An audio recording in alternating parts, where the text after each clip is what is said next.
one and all. Today I will be discussing about catch basins. I already told in my last classes we are discussing about sewage appurtenances. Sewage appurtenances alli first we came across manholes. After manholes, inlets. So the third appurtenance is catch basin. So this is the catch basin. What do you mean by catch basin? Catch basin is a special type of appurtenances used to collect the sand, grit or silt deposits which comes from the storm water. Usually storm water almost contains the few percentage of sand, silt, nimge baradu pure water alla, storm water. So it might consist of a small amount of silt, small amount of sand, grit. So idu in case this ಇದು carry ಆಗಿ sewer ಹೋದಾಗ there may be a damage to the sewer. So in order to prevent this damage what we use the catch basin. What is the purpose of catch basin or what is the importance of catch basin? Here catch basin helps to collect the sand or the silt deposits which comes within the storm water. Storm water alli ಬರುವಂತ sand ಅಥವಾ silt deposits ನ ಏನು ಮಾಡುತ್ತೆ, ಇದು catch basin collect ಮಾಡಿ ಅದನ್ನು store ಮಾಡಿ impurities ನ ಆಮೇಲೆ ಅದನ್ನ ಹೊರಗಡೆ ತೆಗೆಯುವಂಥದ್ದು. ಇಟ್ ವಿಲ್ ರಿಮೂವ್ ಪೀರಿಯಾಡಿಕಲ್ ಆಗಿ ರಿಮೂವ್ ಮಾಡೋದು ಸ್ವಲ್ಪ ತಾದ್ಮೇಲೆ. ಸೊ ಅದರಲ್ಲಿ ಈ ತರ there are two types of catch basins. One without baffle walls and second one is with baffle walls. First catch basin ಅಲ್ಲಿ ನಿಮಗೆ ಬ್ಯಾಫಲ್ ವಾಲ್ಸ್ ಇರಲ್ಲ. I already discuss what you mean by baffle walls in the water supply engineering itself. ಅಲ್ಲಿ baffle walls ಈ ತರ you came across baffle walls in sedimentation tank ಅಲ್ಲಿ baffle walls ಅಂತ ಕೇಳಿದ್ರಿ last time. Same ಇಲ್ಲಿ baffle walls ಇರುತ್ತೆ, ಒಂದು catch basin ಅಲ್ಲಿ baffle walls ಇರಲ್ಲ. ಸೊ ಇದು baffle walls main flow distribute ಆಗುತ್ತೆ ಅಷ್ಟೇ. ಸೊ ಇಲ್ಲಿ ಫಸ್ಟ್ ಕ್ಯಾಚ್ ಬೇಸಿನ್ ಅಲ್ಲಿ it is made up of brick masonry and there is a outlet pipe sewer toe which is directly connected to the sewer. And here the foundation RCC made of RCC and here the two baffle walls sand or grit where the water idu road illi this is a horizontal cover with gratings. So gratings alli water enter agutte. So enter ಆಗಿ water ಅಲ್ಲಿ ಇರುವಂತ and ಅಥವಾ silt deposits ಏನಾಗುತ್ತೆ bottom ಅಲ್ಲಿ ಬಂದು settle ಆಗುತ್ತೆ. It gets settled at the bottom of the tank catch basin, bottom of the basin ಕೆಳಗಡೆ sand ಅಥವಾ ಸಿಲ್ಟ್ ಕೂತ್ಕೊಳ್ಳುತ್ತೆ. ಸೊ ವಾಟರ್ ಏನಿರುತ್ತೆ it will move through this sewer. ಈ ಹುಡ್ ಅಂತ ಏನಕ್ಕೆ ಪ್ರೊವೈಡ್ ಮಾಡ್ತಾರೆ? What you mean by hood ಅಂದ್ರೆ ಒಂದು ಸ್ವಲ್ಪ ಕರ್ವ್ಡ್ ಶೇಪ್ ತರ ಇರುತ್ತೆ ವಿಚ್ ಇಸ್ ಸ್ವಲ್ಪ ಬಲ್ಜ್ ಆಗಿರುತ್ತೆ. ಆ ಹುಡ್ ಏನಕ್ಕೆ ಪ್ರೊವೈಡ್ ಮಾಡ್ತಾರೆ ಅಂದ್ರೆ ಇನ್ ಕೇಸ್ ಎನಿ ಗ್ಯಾಸಸ್ ಏನಾದರೂ ಇದ್ರೆ, ಡಿಸಾಲ್ವ್ಡ್ ಗ್ಯಾಸಸ್ ಇದ್ರೆ it will escape through the hood. So ಇಲ್ಲಿ ಎಸ್ಕೇಪ್ ಆಗುತ್ತೆ and next through the sewer it moves to the water moves to the sewer. So catch basin main ಏನಕ್ಕೆ provide ಮಾಡ್ತಾರೆ? One, in order to collect the sand or silt deposits or grit particles under the bottom of the basin. ಅದನ್ನ collect ಮಾಡೋಕ್ಕೋಸ್ಕರ storm water ಅಲ್ಲಿ ಇರೋ ಅದೆಲ್ಲ ಇದ್ರೆ ಅದ್ರ ಜೊತೆಗೆ ನೀರು, ಸ್ಯಾಂಡ್, ಸಿಲ್ಟು, ಗ್ರಿಟ್ ಡೆಪಾಸಿಟ್ಸ್ ಜೊತೆನೆ ನೀರು ಸೀವರ್ಗೆ ಹೋದಾಗ there may be A clogging. ಅಂದ್ರೆ ಮಧ್ಯದಲ್ಲಿ ವಾಟರ್ ಕ್ಲಾಗ್ ಆಗೋ ಚಾನ್ಸಸ್ ಇರುತ್ತೆ, ಯಾಕಂದ್ರೆ ಸಿಲ್ಟ್ ಸ್ಯಾಂಡ್ ಎಲ್ಲ ಸೇರ್ಕೊಂಡಾಗ ಕ್ಲಾಗ್ ಆಗೋ ಚಾನ್ಸಸ್ ಇರುತ್ತೆ. So clog, in order to avoid the clog, they will they will construct the catch basin. They will collect all the sand or silt particles and then the fresh water will move to the sewer. So idu catch basin, idu without baffle walls. This one is catch basin with baffle walls. Illi nodi baffle walls na provide madidare and there is no hood. So there will be a distribution of water, distribution of flow. Sand or silt ಇರುತ್ತೆ, so flow ಆಗಿ ಈ ತರ ಹೋಗುತ್ತೆ. So ಇಲ್ಲಿ ನಿಮಗೆ outlet, trapped outlet ಅಂತ provide ಮಾಡ್ತಾರೆ. Trapped outlet ಅಂದ್ರೆ ಇಲ್ಲಿ ಏನ್ ಪ್ರೊವೈಡ್ ಮಾಡ್ತೀವಿ, ಇಲ್ಲಿ ಹುಡ್ ಗ್ಯಾಸಸ್ ಇಲ್ಲಿ ನಿಮ್ಗೆ ಈ ತರ ಇರುತ್ತೆ. ಸೊ ಇಲ್ಲಿ ಏನಾದ್ರೂ ಗ್ಯಾಸಸ್ ಇದ್ರೆ ಈ ಒಂದು ಪರ್ಫೋರೇಷನ್ಸ್ ಅಲ್ಲಿ ಗ್ಯಾಸ್ ಹೊರಗಡೆಗೆ ಎಸ್ಕೇಪ್ ಆಗುತ್ತೆ.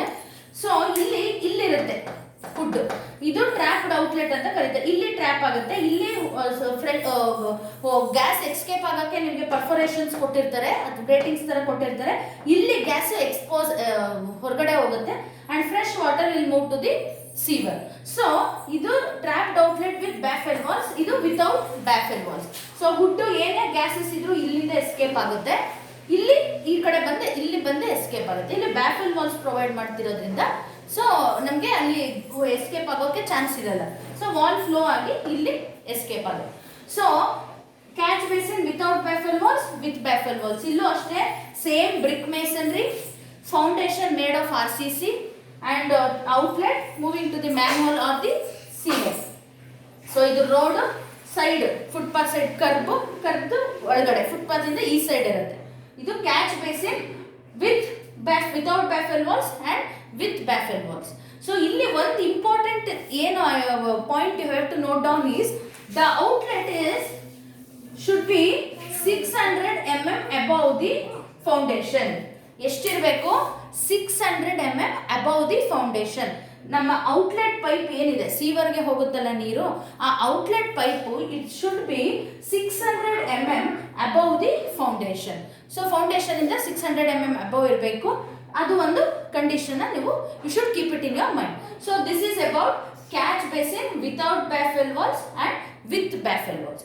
ಏನು ಪ್ರೊವೈಡ್ ಮಾಡ್ತಾರೆ ಕ್ಯಾಚ್ ಬೇಸಿನ್? ಒಂದು, in order to remove the sand, silt or grit particles which is present in the storm water. Adrada main function catch basin.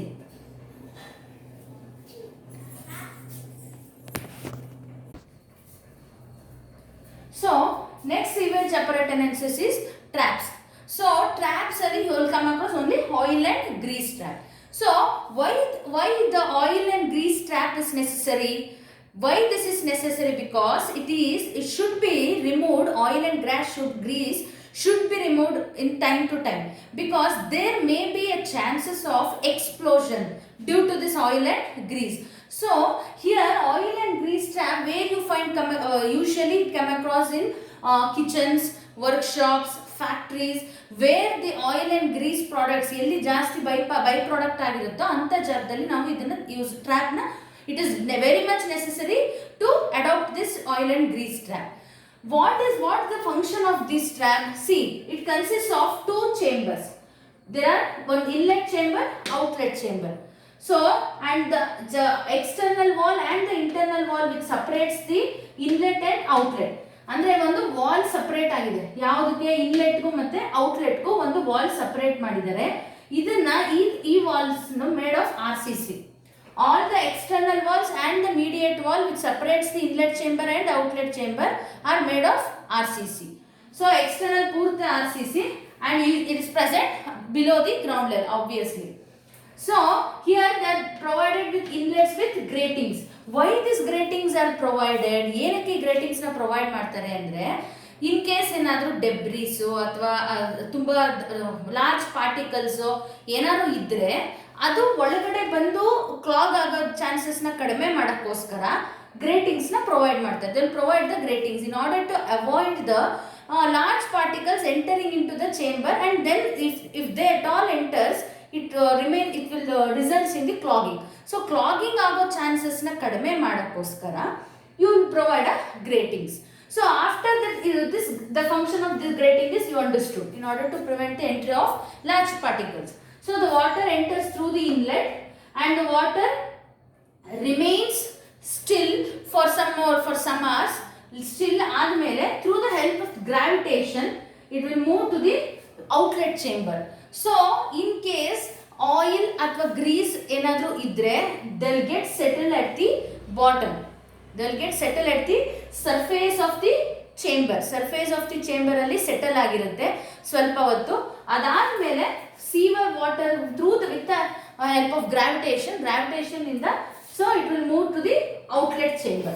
So ಇಲ್ಲಿ in case any poisonous gases ಏನಾದರೂ evolve ಆದರೆ, if there is any poisonous gas gets evolved, it will be evolved like this. ಇಲ್ಲಿ chamber cover opening ಇದೆ, so gases ಏನಾದರೂ ಇದ್ರೆ through the openings it will evolve to the atmosphere.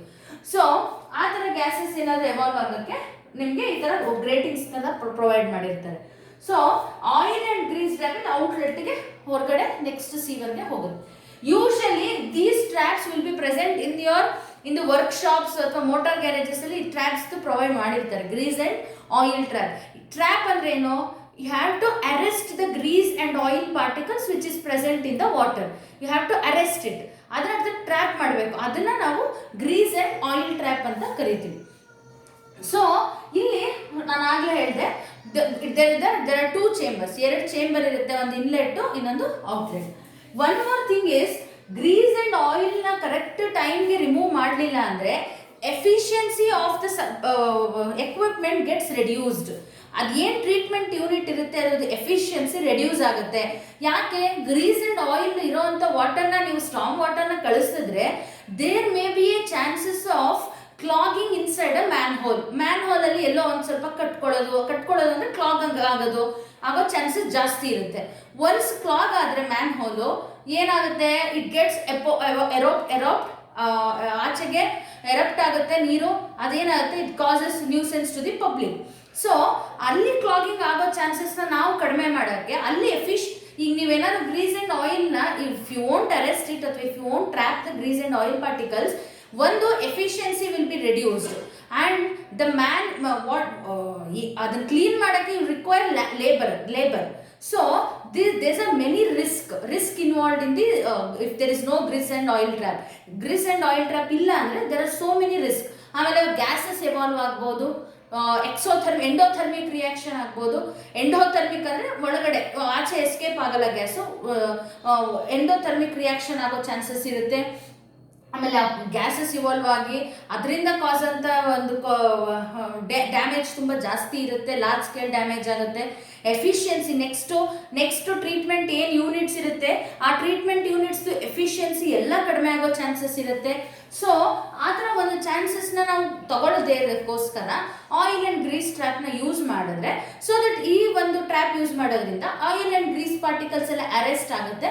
After some time, after few days periodical ಟೈಮಲ್ಲಿ ನೀವು ಡೋರ್ಸ್ನ open ಮಾಡಿ oil ಮತ್ತು ಗ್ರೀಸ್ನ ತೆಗಿಬಹುದು. ಎಲ್ಲಿ ಏನು ಸರ್ಫೇಸಲ್ಲಿ ಅಥವಾ ವಾಲ್ಸ್ ಫ್ಲೋರ್ ಸರ್ಫೇಸಲ್ಲಿ ಇರುತ್ತೆ ಆಯಿಲ್ ಆ್ಯಂಡ್ ಗ್ರೀಸು ಅದನ್ನು ನೀವು ತೆಗಿಬಹುದು. ಅದು ತೆಗೆದು next again it is fit for use. Again ನೀರು ಬರುತ್ತೆ, ಥ್ರೂ ದಿ ಗ್ರಾವಿಟೇಷನ್ ಹೋಗುತ್ತೆ, ಸ್ವಲ್ಪ ಹೊತ್ತು ರೆಸ್ಟ್ ಮಾಡಬೇಕು ವಾಟರು, ಅಲ್ಲಿರುವಂಥ ಆಯಿಲ್ ಆ್ಯಂಡ್ ಗ್ರೀಸು ಸೆಟಲ್ ಆಗಬೇಕು. ಅದಾದಮೇಲೆ ನೆಕ್ಸ್ಟು ಔಟ್ಲೆಟ್ ಅಥವಾ ನೆಕ್ಸ್ಟ್ ಟ್ರೀಟ್ಮೆಂಟ್ ಯೂನಿಟ್ಗೆ ಹೋಗುವಂಥದ್ದು. So this is traps.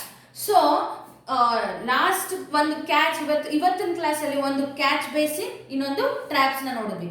These are the two appurtenances, sewage appurtenances after manholes and inlets.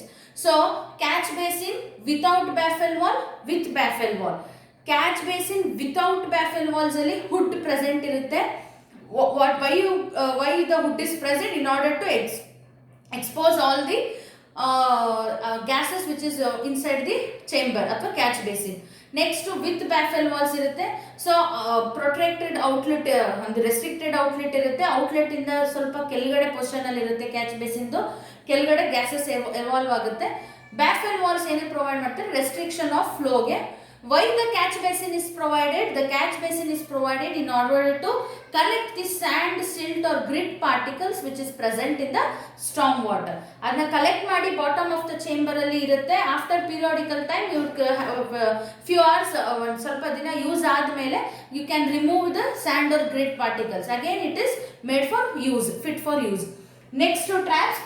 Traps is very essential because it's a very important part of the sewage appurtenances, because oil and grease particles which is present in the water should be arrested, or else if it is not arrested, it will be, if it is not trapped or arrested, it will be causing a decrease in the efficiency of the other treatment units, and it may cause clogging in the manhole or the sewer. So ಅದು ಒಂದು ಕಾರಣಕ್ಕೋಸ್ಕರ ನಾವು ಟ್ರ್ಯಾಪ್ಸ್ನ use ಮಾಡ್ತೀವಿ. Traps ಅಲ್ಲಿ ಎರಡು chamber ಇದೆ. ಎರಡು chamber it is constructed of RCC, and the two chambers is divided by one intermediate wall, this wall, and ಈ ವಾಲ್ ಅಲ್ಲಿ ನಿಮಗೆ ಒಂದು ಇನ್ಲೆಟ್ ಚೇಂಬರ್ ಅಲ್ಲಿ ಗ್ರೇಟಿಂಗ್ಸ್ ಪ್ರೊವೈಡ್ ಮಾಡಿದ್ವಿ. Why the gratings are provided? In order to arrest, not to send any larger particles entering in to the chamber. Larger particles ಅಥವಾ heavy particles enter ಆಗದೆ ಇರಲಿ ಅಂತ ಸ್ವಲ್ಪ ಹೊತ್ತು ರೆಸ್ಟ್ ಮಾಡೋಕೆ ಬಿಡಬೇಕು. You have to rest the water so that oil and grease will be settled and it will be stick to the surface of the walls. and next it will be through the gravitation it move to the outlet chamber, and through the outlet it move to the next treatment unit. And the distance same, the distance from the bottom should be 600 mm or 60 centimeter. 600 mm or 60 centimeter. The outlet pipe should be above 600 mm from the bottom of the chamber. So in the next outlet hogutte, and covers is provided. After some uses, you will remove the oil and grease which is arrested in the chamber, and then again it is made available for the next use. So idu ishtu traps. So next class alli, next ನಿಮ್ಮ ಬರೋ class ಅಲ್ಲಿ ಒಂದು flushing tank, ಇನ್ನೊಂದು regulators, ಇವೆರಡು ಉಳಿದಿದೆ. These are the last two sewage appurtenances. I will discuss in my tomorrow's video. If any doubts in this present catch basin and traps, I will discuss in my tomorrow's class. If any doubts, you just watch the video. If any doubts, just let you know in the tomorrow's class. Again I will discuss about these two in my tomorrow's class. Just go through the video. Thank you.